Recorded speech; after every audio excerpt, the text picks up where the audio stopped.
안녕하십니까. 반갑습니다. 윤종혁입니다. 자, CJ에 대해서 얘기를 할 텐데, 자, CJ 같은 경우는 조금 직무적성에 대한 특징이 이제 여러분들 보시면 아시겠지만은, 요렇게, 좀 원래 이제 동의어, 반의어 요런 부분들은 사실상 되게 많이 줄었어요.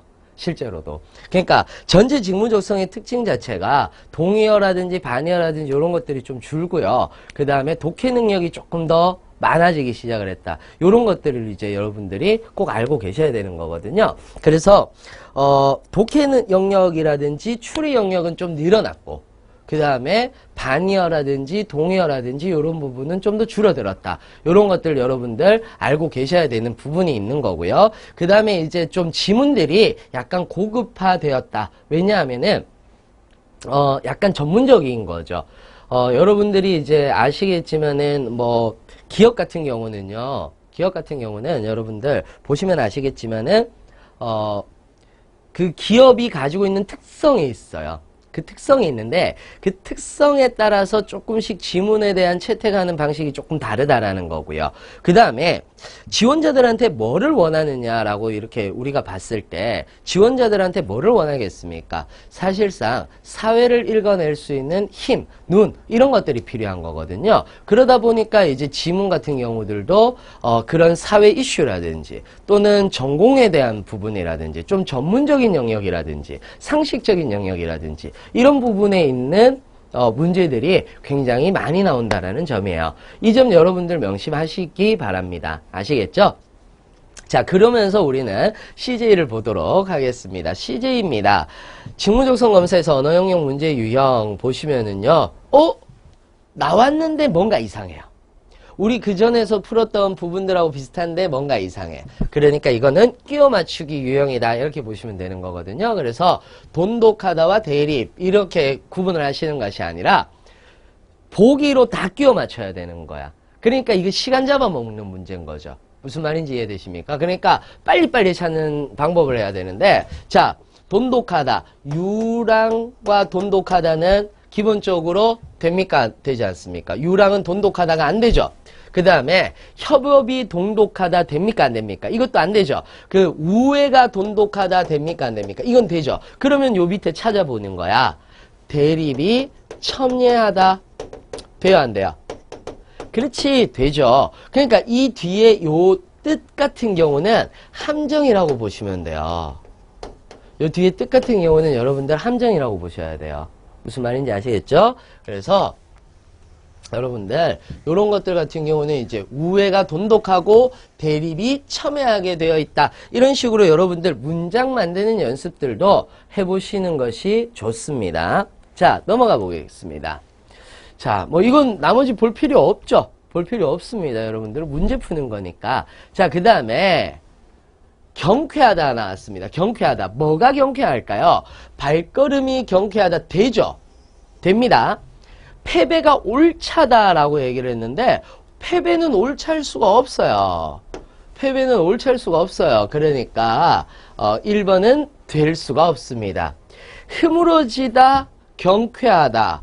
뭡니까? 흐물어지다는 널리 퍼트려져 있다 이런 뜻이거든요. 경쾌하다. 뭔가 관계가 없습니다. 관계가 아예 없는 거고요. 이게 무관계일 수도 있으니까 패배와 개항 이것도 없습니다. 그러니까 패배와 개항 뭐 이런 얘기들도 없습니다. 자, 그 다음에 참신하다, 경쾌하다. 참신하다, 경쾌하다. 아무런 관계가 없죠. 무관계입니다. 그 다음에 고안하다, 패배하다. 패배하다, 고안하다. 무관계죠. 아무 관계도 없습니다. 무슨 말인지 이해되시죠? 자, 넘어가 보겠습니다. 가뿐하다, 가뿐하다. 경쾌하다, 가뿐하다. 뭡니까? 경쾌하다, 가뿐하다. 비슷하죠. 유의어죠. 그러면 패배와 굴복은 비슷하죠. 유의어네요. 그러니까 답이 4번이 되는 거야. 신속하다, 아무 관계 없고요. 승전, 패배, 반의어죠. 요거는 반의 관계인 거죠. 그러니까 답은 4번이 되는 것입니다. 둘 다 포함되는 것은요. 4번이 된다라는 거 여러분들 알고 계시면 되겠죠. 그러니까 답은 4번이 되는 거고요. 자, 다음 문제 보도록 할게요. 다음 문제 보시면은요. 언어 추리에 관련된 내용이에요, 여러분들. 자, 언어 추리를 보시면은, 이거는 어렵지 않아요, 여러분들. 어렵지 않습니다. 지영이는, 따라가 보시면 돼요. 지영이는 용주보다 손이 작다라고 얘기를 했네요. 자, 그러면은, 지영하고요. 지영하고 용주라고 했을 때, 지영이는 용주보다 손이 작으니까, 용주보다 손이 작죠. 이렇게 얘기를 합니다. 무슨 말인지 아시겠죠? 지영이는 용주보다 손이 작다. 승현이는 용주보다 손이 크대요. 그러면은 승현이는 용주보다 손이 크다라는 것을 알 수 있고요. 규리는 승현이보다 손이 작다라고 얘기를 했으니까 승현이보다 규리가 작다. 여기에서 포함관계는 없죠. 그렇지 않습니까? 그러면은 요렇게 얘기를 합니다. 승현이는 손이 가장 크다. 됩니까? 안 됩니까? 그렇죠. 누구보다도 손이 크니까 승현이는 손이 크죠. 지영이는 손이 가장 작다. 모르죠. 규리와의 지영이와의 관계가 모르는 상태죠, 여러분들. 모르는 상태니까 지영이는 손이 가장 작다는 모른다. A만 옳다, B만 옳다, A, B 모두 옳다, A만 옳은 것이죠. 이런 식으로 여러분들 풀어주시면 되는 거예요. 아시겠죠? 자, 그러면은 일단 보도록 합시다. 또 이제 다음 문제 보도록 합시다. 비슷한 문제인데요. 재중이는 국어보다 사회를 싫어한다. 이렇게 봅시다. 재중이는 국어보다 뭐를 싫어해요? 사회를 싫어하네요. 그죠?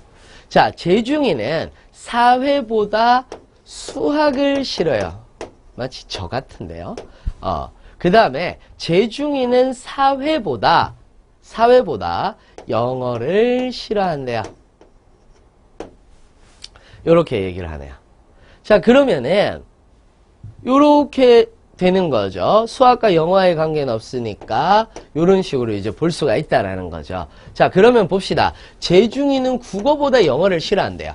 재중이는 국어보다 영어를 싫어하는 거 맞죠? 그 다음에 재중이는 국어를 가장 좋아한다라고 얘기를 했어요. 자, 재중이는 국어를 가장 좋아한다라고 얘기를 했는데 요거 헷갈릴 수 있는 게 뭐냐 하면은 우리는 지금 전부 다 여러분들 추론할 때는 없는 명제를 쓰면 안 돼요. 추론할 때는 없는 명제를 만들면 안 되거든요. 지금 전부 다 뭐를 얘기를 했습니까? 싫어한다는 얘기가 나왔죠. 만약에 재중이는 국어보다 사회를 싫어하고 사회보다 수학을 싫어하고 뭐 사회보다 영어를 싫어하는데 뭐 영어보다 국어가 좋다 뭐 이런 식으로 나오면은 좋다가 한 문장이라도 들어가 있으면은 이건 맞는 얘기예요. 무슨 말인지 아시겠죠? 근데 지금 전부 다 싫어한다라는 말이 나왔잖아요. 그죠? 싫어한다는 말이 나왔으니까 좋아한다라는 표현은 있어요, 없어요? 없잖아요. 그죠? 이거 헷갈릴 수 있거든요, 여러분들. 헷갈릴 수 있으니까 여러분들 조심하세요. 이렇게 되어 있지만은 국어를 좋아한다라는 말은 없어요. 당연히 여러분들 상식적으로 생각을 했을 때는 그러면 국어 제일 좋아하지 않냐 이렇게 얘기를 할 수 있거든요. 근데 이렇게는 될 수 있죠. 재중이는 사회보다 국어를 좋아한다까지는 유추할 수 있죠. 근데 재중이는 국어를 가장 좋아한다라고는 얘기를 못하는 거예요. 무슨 말인지 이해되십니까? 그래서 재중이는 국어를 가장 좋아하는지는 모르는 겁니다. 무슨 말인지 아시겠죠? 그래서 A만 옳다라는 답은 1번이 되는 것입니다. 무슨 말인지 이해되시죠? 요런 식으로 여러분들이 보시면 됩니다. 상식적으로는 보면은 제일 좋아하는 거 아닙니까? 라고 얘기하지만 명제에서는 뭐 한다? 싫어한다라는 말만 나왔으니까 좋아하는지는 정확하게는 알 수 없다라는 거 여러분들이 알고 계셔야지 된다라는 겁니다. 자, 그 다음에 이제 마지막 두 문제 풀어보도록 합시다. 다음 글의 내용과 일치하는 것은인데요. CJ 같은 경우가 이제 좀 꼼꼼하게 읽어봐야 되는 타입이에요. 요런 문제들이 나왔을 때 좀 꼼꼼하게 읽어봐야 되는 타입인데, 자, 봅시다. 뭐를 해야 됩니까? 이거를 얘기를 해야 되죠. 이거를. 이걸 먼저 봐야 되죠. 보기를 먼저 봐야 됩니다. 자, 뉴턴의 가설은 그의 권위에 의해 현재까지도 정설로 여겨진다라고 얘기를 했는데, 1번은 뭐를 얘기를 하는 거냐면, 뉴턴의 이론은 정설이다. 현재까지. 이렇게 우리가 얘기를 하는 거고요. 겹실틈 실험은 한 개의 실틈을 거쳐 생긴 빛이 다음 설치된 두 개의 겹실틈을 지나가게 해서 그 틈을 관찰하는 것이다 라고 얘기를 했으니까 겹실틈에 대한 얘기는 뭐다? 관찰이다. 이 겹실틈의 원리에 대해서 얘기를 하고 있군요. 이런 원리구나. 겹실틈 실험 결과 일자 형태의 띠가 두 개 나타났으므로 빛은 입자이다. 그래서 겹실틈은 같은 표시 쓸게요. 실틈은 실험 결과 일자 형태의 띠가 두 개 나타났으므로 빛은 입자이다 라는 것을 알게 되겠네요. 자, 토머스 영이라는 사람이 나왔네. 그러면은 지문에도 토머스 영이라는 사람이 나왔겠죠. 토머스 영은 빛의 파동성을 증명하였지만 아인슈타인에 의해서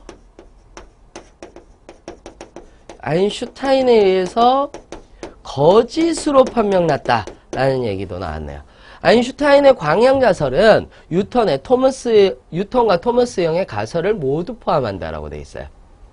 아인슈타인의 가설은 뉴턴과 토머스 영의 가설을 모두 포함한다라고 되어 있어요. 자, 우리 추론 한번 해볼까요? 추론 한번 해봅시다. 자, 보시면은요, 아까 1번이 참이면, 1번이 만약에 일치하게 되잖아요. 1번이 참이면, 뭔지는 모르겠지만은, 5번은 일치하지 않아요. 5번은 일치하지 않아요. 자, 그 다음에, 이게 이제 참이면은요, 이게 참이면 4번이 참이면, 이거 두 개는 모르니까, 이거 두 개는 물음표잖아. 확인해 봐야 되는 거고, 이게 만약에 참이면은, 이거는 거짓이 돼요. 이건 거짓이 돼요. 토머스만의 얘기가 거짓으로 판명되면 이거는 거짓이 돼요. 이건 아니에요. 이게 참이면 이건 거짓이에요. 그렇지만 이건 몰라요. 그죠? 자, 그 다음에 이게 참이 되면은 요거하고 요거 1번하고 4번은 모두 거짓이 되거든요. 그래서 사실상 5번 추론으로만 봤을 때는 5번에 대한 답이 될 가능성이 가장 많다 라고 얘기할 수 있어요. 그러나 우리 끝까지 봐야 되겠죠. 끝까지 봐야 됩니다. 자, 보도록 합시다. 뉴턴은 빛이 눈에 보이지 않는 작은 입자라고 주장하였고 이것은 그의 권위에 의지하여 오랫동안 정설로 여겨졌대요. 오랫동안 정설로 여겨졌는데 그러나 19세기 초에 토머스 영의 겹실틈 실험은 빛의 파동성을 증명하였다라고 얘기를 했으니까 이 실험의 방법은 먼저 한 개의 실틈을 거쳐 빛이 생긴 다음 설치된 두 개. 현대까지 정설이에요, 아니에요? 아니죠. 토머스 영 얘기가 나왔으니까. 즉 빛이 입자라면 입자 형태의 띠 두 개가 나타나야 되는데 실험 결과 스크린에는 예상과 다른 무늬가 나타났대요. 두 개의 파도가 만나면 골과 마루가 상세와 간섭을 일으키듯이 보강 간섭이 일어난 곳은 밝아지고 상세 간섭이 일어난 곳은 어두워지는 간섭 무늬가 연속적으로 나타났대요. 아까 뭡니까? 겹실틈 원리에서 이건 아니었죠. 그죠? 이건 아니었죠. 그러니까 일자 형태의 띠가 두 개가 나타났다라고 얘기를 했으니까 이건 아니었죠. 그 다음에 원리도 얘기를 했었는데 여기에서 보면 겹실틈 실험은 한 개의 실틈을 거쳐 라고 얘기를 했는데 여기는 스크린을 거친다라고 얘기를 했으니까 이것도 아니었죠. 그죠? 자, 그 다음에 그러나 19세기 말부터 빛의 파동성으로는 설명할 수 없는 몇 가지 실험적 사실이 나타났는데 1905년에 아인슈타인은 빛은 광량자라고 하는 작은 입자로 이루어져 있다는 광량자설을 주장했다. 빛의 파동성은 명백한 사실이었으므로 이것은 빛이 파동이면서 동시에 입자인 이중적인 본질을 가지고 있다. 아, 그렇구나. 아인슈타인은 뉴턴과 토마스 안에 가설을 모두 다 뭐 하는구나? 포함하는구나. 이중적이니까. 그죠? 그러면은 아인슈타인에 의해서 거짓으로 판명난 건 아니죠. 그러니까 4번도 아니에요. 그죠? 그러면은 우리 1번 아니었고요. 2번 아닌 거고요. 3번 아닌 거고 그 다음에 4번 아닌 거고 그러면 답은 몇 번? 5번이 정답 이렇게 되는 거죠. 그래서 CJ는 여러분들 조금은 꼼꼼하게 읽어내셔야 되는 그런 부분들이 있어요. 여러분들 그런 점 여러분들 좀 주의를 좀 해주시고요. 자, 그 다음에 이제 보도록 합시다. 그 다음에 보시면은요. 4번 볼게요. 마지막 문제인데요. 4번 보도록 하겠습니다. 다음 글의 내용과 일치하는 것은 이다 라고 얘기를 해서요. 자, 이것도 이제 먼저 보셔야 돼요. 보기를 먼저 봅시다. 포화지방산에서 나타나는 탄소결합은 각각의 탄소에 수소가 2개씩 결합하므로 다중결합한다라고 할 수 있다. 그러면은 포화지방산에서 나타나는 탄소결합은 다중결합하겠구나. 결합한다고 볼 수 있다, 할 수 있다. 이렇게 이제 얘기를 한 거예요. 탄소에 수소가 2개씩 결합하는 형태는 열에너지가 많아서 지방산 분자들이 단단하게 뭉치게 된다라고 얘기를 했네요. 아, 탄소에 2개씩 결합하는 형태는 2개 결합하는 형태는 열에너지가 많아서 분자들이 뭉친다. 이렇게 얘기를 하는 거고요. 분자 간 인력을 느슨하게 하면 분자의 인력을 느슨하게 하면 분자들의 연결이 조밀해진다 라고 얘기를 했어요. 분자들의 연결이 조밀하다. 이런 식으로 이제 얘기를 했어요. 우리가 이제 여러분들은 굳이 안 쓰셔도 돼요, 여러분들. 저는 앞에서 보려고 이걸 쓰고 있는 거예요. 자, 포화지방은 포화지방산이 들어있는 지방을 지칭한다. 포화지방은 산이 들어있는 지방을 지칭한다. 자, 포화지방이 체내에 저장되면 콜레스테롤이 혈관 내부에 쌓여 흐름을 방해하고 혈관 내부의 압력을 높여 질병을 유발하므로 몸에 좋지 않대요. 그래서 포화지방이 몸에 좋지 않다. 자, 전부 다 다른 내용이니까 유추하기가 힘드네요. 그러니까 읽어볼 수밖에 없죠. 좀 안타까운 부분이에요. 자, 봅시다. 일치하는 것을 찾으라고 얘기를 했으니까 포항지방산에서 나타나는 탄소결합 형태는 연결된 탄소끼리 단일 결합을 하는 모습을 띈대요. 다중결합 아니었죠. 바로 나오네요. 이때 각각의 탄소에는 수소가 2개씩 결합한다. 이 결합 형태는 지방산 분자 모양을 일자형으로 만들어 이웃하는 지방들이 조밀하게 연결될 수 있으므로 분자 간 인력이 높아 지방산 분자들이 단단하게 뭉치게 된다. 이 인력을 느슨하게 만들려면 열에너지가 필요하다. 열에너지로 인해서 분자를 단단하게 한다라고 얘기를 했잖아. 그러니까 이것도 아닌 거고요. 자, 따라서 이 지방산 함유한 지방은 녹는 점이 높아 상온에서 고체로 존재하게 된다. 그 다음에 그리고 이 지방산 분해에는 탄소사슬의 수소가 충분히 결합되어 수소가 분자 내에 포화되어 있으므로 포화지방산이라고 부르며 이것이 들어있는 지방을 포화지방이라고 한다. 포화지방은 체내에 장기 주변에 쌓여 장기를 보호하고 체내에 저장되어 있다가 에너지로 전환되어 몸에 열량을 내는 데 필요하다. 이건 맞는 얘기고요. 이건 아까 바로 틀렸죠. 분자를 느슨하게 하는데 분자가 연결이 조밀해질 수는 없죠. 그러니까 이거는 맞는 얘기, 요것만 맞는 얘기고요. 몸에 좋지 않다라고 얘기를 했는데 몸에 열량을 내는데 이용된다. 그러나 이 지방이 저밀도 단백질과 결합하면 콜레스테롤이 혈관 내부에 쌓인다라고 얘기를 했으니까 5번 보시면은 저장되면이 아니죠. 뭐하고 결합되면 저밀도 단백질하고 결합되면이다라고 얘기를 했죠. 그러니까 5번도 아니에요. 그러면은 1번 아니고 2번 아니고 3번 아니고 답은 몇 번이 되는 겁니까? 4번이 이렇게 되는 것이죠. 자, 저처럼 여러분들 보실 때 저처럼요. 내가 왔다 갔다 위아래로 왔다 갔다 못하겠다. 그러면 지문 옆에다가 1번부터 2번까지 여러분들이 아는 글씨로 이렇게 써주시면 돼요. 아시겠죠? 써주시고 그거를 가지고 여러분들 일치하지 않는지 이렇게 봐주셔도 여러분들 굉장히 빨리 풀 수 있다라는 거 여러분들 알고 계시면은 될 것 같습니다. 아시겠죠? 자, CJ까지 여러분들 다 풀어봤고요. 우리 5개 기업 한번 다 풀어봤습니다.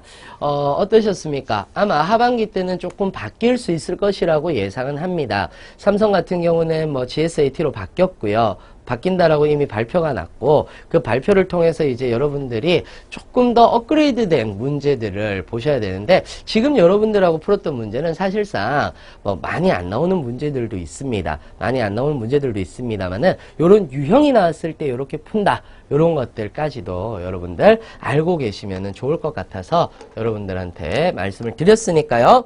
다른 문제 나왔다라고 당황하지 마시고 푸는 원리라든지 이런 부분들은 전부 다 비슷하다라는 거 알고 계시면 좋을 것 같습니다. 자, 전 이상으로 들어갈 거고요. 여러분들 모두 다 합격하시고 건승하시길 빌겠습니다. 이상으로 마치겠습니다. 윤종혁이었습니다. 감사합니다.